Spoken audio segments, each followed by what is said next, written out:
pinaka nagustuhan ko sa performance niya talaga is napakaklaro ng mensahe. Kung ano yung lyrics, yun yung naramdaman namin. Alam nyo yung magaling kayo, pero hindi nyo talaga sinasabi na pakinggan nyo kami, magaling kami. Ginagawa nyo lang kung ano yung mission nyo sa entablado na yan.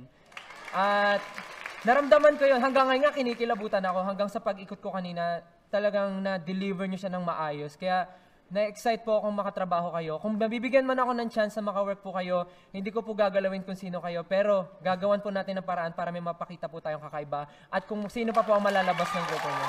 Maraming salamat po. Napakahusay nyo po. Kaya ngayon po, sino po ang pipiliin yung coach sa aming tatlo?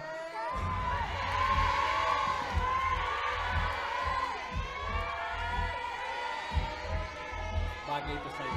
We choose this person kasi ang sabi niya po, may puso po kaming pag kumakanta. Sino ba nagsabi nun? And we choose Coach Stel.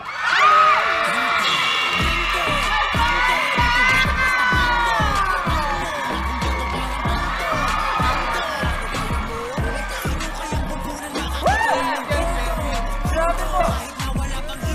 Congratulations po. Ang galing niyo po, ang galing niyo. Ay talaga po.